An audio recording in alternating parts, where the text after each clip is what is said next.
In a small, quiet village, deep in the heart of Africa, there was an ancient secret, a secret held by one simple object, an old wooden comb.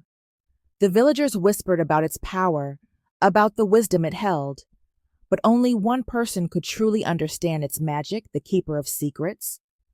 For generations, this sacred comb had passed from one woman to the next, and now the time had come for a new guardian.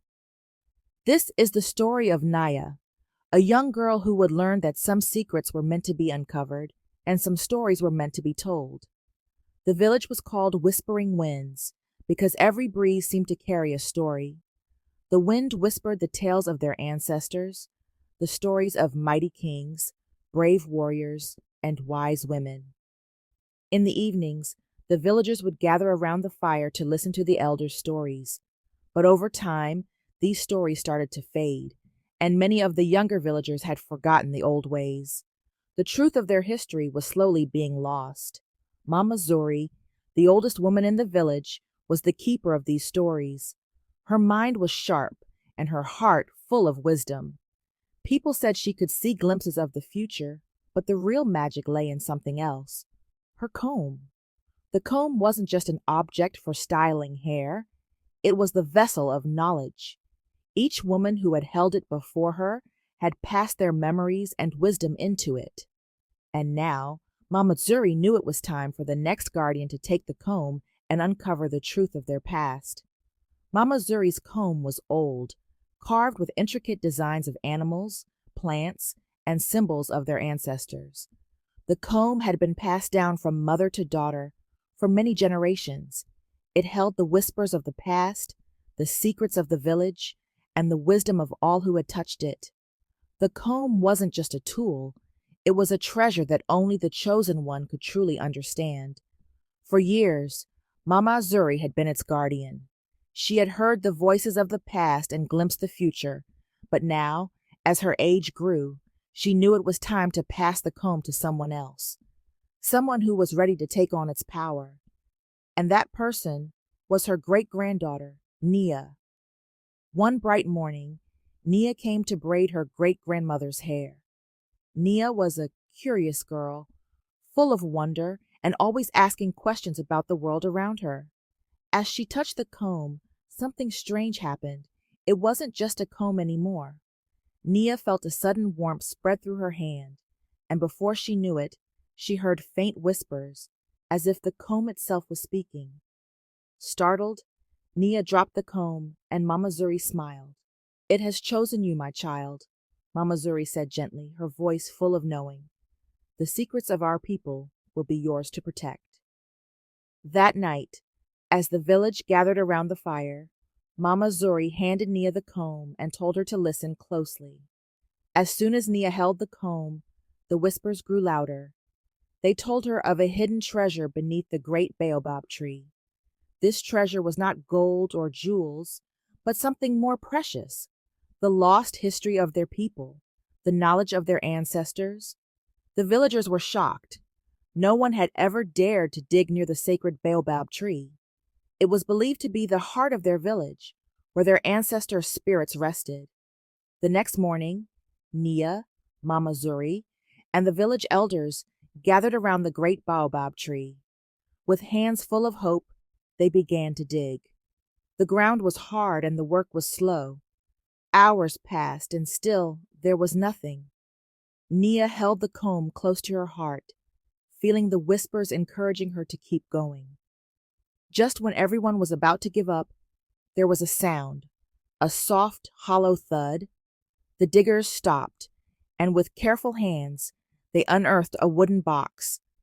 Inside was a treasure not of gold, but of memories, golden beads, cowrie shells, and an old parchment filled with strange symbols. As Nia unrolled the parchment, the whispers grew stronger, guiding her. The ancient writing spoke of a time long ago when their village was led by wise women, women who held the knowledge of the land, the spirits, and the future. But one day, to protect their wisdom from invaders, the women decided to hide the truth, locking it away for future generations. The parchment's message was clear. It was time to bring this hidden history back to life. The comb had chosen Nia to unlock the secrets and restore the lost knowledge.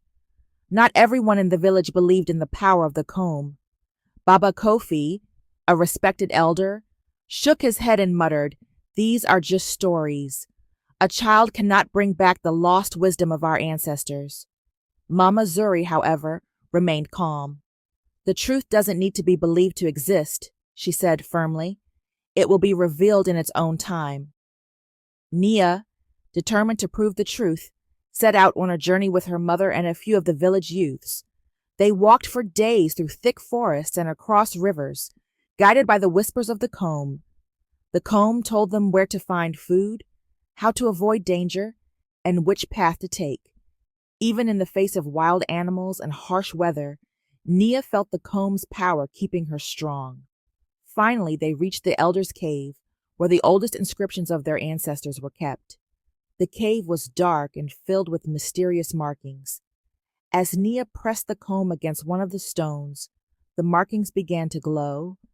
The whispers turned into a song, revealing an ancient map that led to the lost history of their people. The villagers who had doubted Nia were now filled with awe. The map led Nia and the villagers deep into the jungle to an abandoned temple. Inside, they found clay tablets that told the true history of their people, the stories of their lost queens, their great leaders, and the wisdom of the women who once ruled the village. The wisdom had been hidden to protect it, but now it was ready to be shared with the world once again. With the lost history in hand, Naya and her group returned to the village. Baba Kofi, who had once doubted Nia, now bowed his head in humility. "The past is not lost," he said. "It was only waiting to be found."